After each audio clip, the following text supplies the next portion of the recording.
अगली 10 साल की शिक्षा व्यवस्था इस न्यू एजुकेशन पॉलिसी पर आधारित होगी।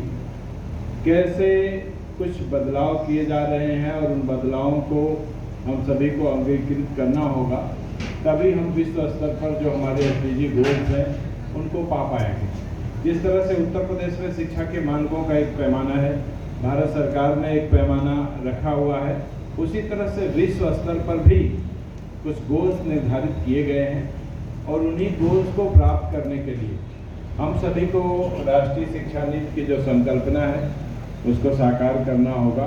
आप देख रहे होंगे कि हमारे घर में दिवाली पड़ती है, हमारे घर में होली पड़ती है या कोई भी त्यौहार पड़ते हैं, आप विश्वास नहीं करेंगे उसके सारी कुछ मैन्युफैक्चरिंग मेकिंग चीन की होती है। हमारे घर में हम सुबह से शाम तक जो कुछ भी उठते बैठते हैं, मैं बार बार ये सोचता हूँ कि यदि हमारी ITIs को मजबूत कर दिया जाए या वोकेशनल ट्रेनिंग जो हम देते हैं कक्षा 6-7, जो बच्चा जिस चीज़ का एक्सपर्ट है, हमारी राष्ट्रीय शिक्षा नीति यही कहती है। और जितनी यदि आपको अपना विदेशी मुद्रा भंडार बचाना है, आज अमेरिका और जापान तक चीन का मोहताज, विश्व का कोई ऐसा देश नहीं। बस चीन ने क्या किया, उसने 6 में देख लिया कि बच्चा मेरा पढ़ाई नहीं करना चाहता है, उसने टेक्निकल में ला दिया, उसने इंजीनियरिंग में ला दिया, मैन्युफैक्चरिंग में ला दिया। बच्चा जिस चीज़ में इंटरेस्ट लेता है, हमें उसको कोई गाना अच्छा जानता है, प्रीति से कह दीजिए कि कोई बॉडी बिल्डिंग या बॉक्सिंग का काम करे तो नहीं कर पाएगी, गाना गाए। जिसको कोई पढ़ाने वाला शिक्षक को पढ़ाएगा, नहीं कर सकता। अब हमें को कह दिया जाए कि गाना गाइए तो हम गा ही नहीं सकते, नहीं कर सकते, लेकिन हम 15 करोड़ की बिल्डिंग बनवा सकते हैं। तो हमें जो इंटरेस्ट है, अब हमसे वो काम लीजिए। मैं तो बराबर कहता हूँ कि हमारे जिन शिक्षकों से जो इंटरेस्ट है, किसी का नेतागिरी में मन है तो उसको लगा दो, यार तुम PTA की बैठक कराओ, MTA की बैठक कराओ, SRC की बैठक कराओ, तुम जाओ नामांकन ढूंढ के लाओ, मेरे लिए CSR फंड खोज के लाओ, प्रधान जी से संपर्क करो, रेडियो पंचायत से करो, BDO से करो, तुम्हारे लिए दिन भर का काम मैंने रखा। ऐसा नहीं, जिस व्यक्ति की जो रुचि, हमारी यही नई शिक्षा नीति यही कहती है, हर व्यक्ति को उसकी रुचि के अनुसार काम दीजिए। और आपको अभी से जागरूक होना होगा। यदि चीन से मुकाबला करना है आगामी समयों में, चीन हर तरह से आपके लिए कहीं न कहीं से बहुत बड़ी, पूरे विश्व के लिए चुनौती बना हुआ। इसलिए मैं अपने शिक्षकों से अनुरोध करूंगा, आप सब कुछ देखिए कि हमें किस बच्चे को क्या, उसकी काउंसलिंग करना बहुत ज़रूरी है, उसके दिमाग को समझना बहुत ज़रूरी है। पढ़ाना तो हमें समझे, साक्षर सबको बनाना है, अच्छी शिक्षा सबको देना है, लेकिन स्पेशली पर्टिकुलर बच्चे का इंटरेस्ट कहाँ है, हमको वहाँ ले जाना ज़रूरी है। हमारे विद्यालय जो राष्ट्रीय शिक्षा नीति है, हमारे जो नोडल स्कूल बनने जा रहे हैं, जहाँ से सारा कुछ केंद्रीकरण होगा, सारा कुछ गौर में किया जाएगा, स्कूलों की स्ट्रेंथनिंग कैसे की जाएगी। आज PM3 स्कूल 2-2 करोड़ के स्कूल बनने जा रहे हैं। प्रधानमंत्री जी ने सोचा कि अब हमें कुछ प्राथमिक शिक्षा को बेहतर करना है। इसका उदाहरण आदरणीय प्रधानमंत्री जी ने अपने संसदीय क्षेत्र में, मैं सौभाग्यशाली रहा कि वहाँ पर मुझे काम करने का लगभग 2.5 साल लगातार मौका मिला।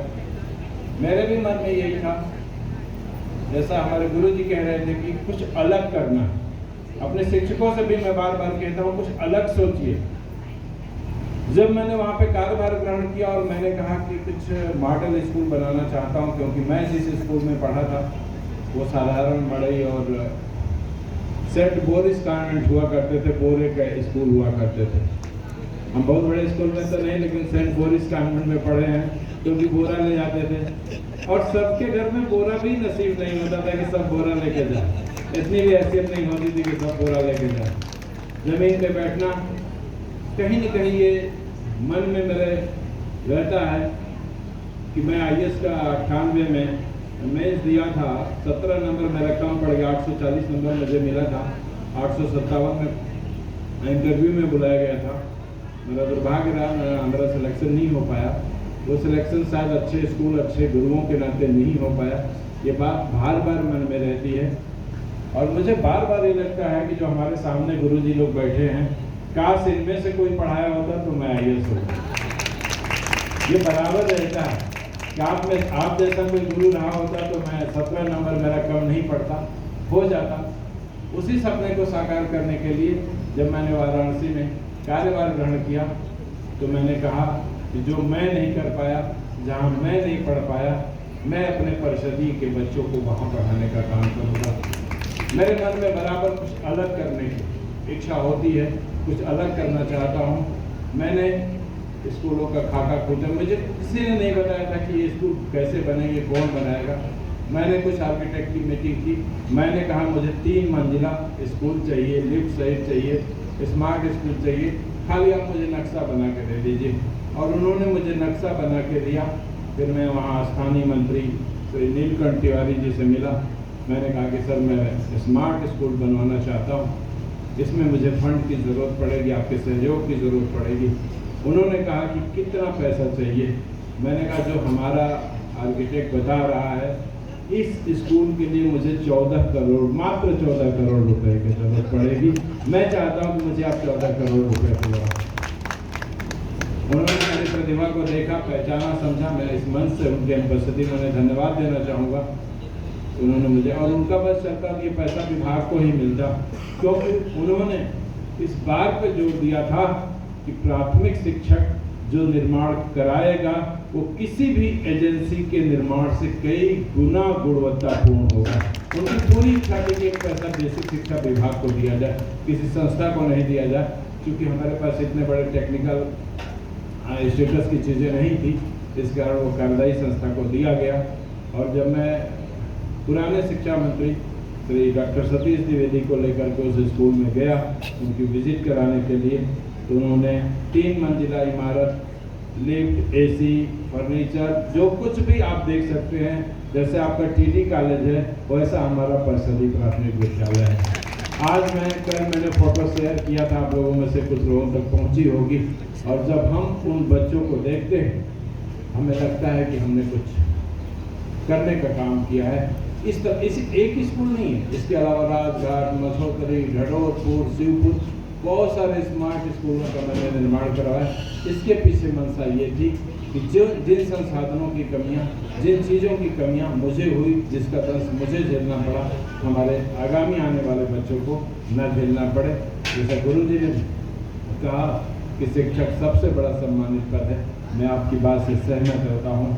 आपको कोई पहचान का संकट नहीं, सही में अगल बगल में बहुत अरबपति करोड़पति होंगे, शायद ही कोई जानता है, लेकिन आप लोगों को उत्तर प्रदेश के 75 जिलों में कोई न कोई जरूर जानता है। मैं तो जानता हूँ, यहाँ आने के पहले भी मैं अपने से बहुत शिक्षकों को जानता था, और उम्मीद करता हूँ कि हम सभी शिक्षा को अच्छा बनाएंगे।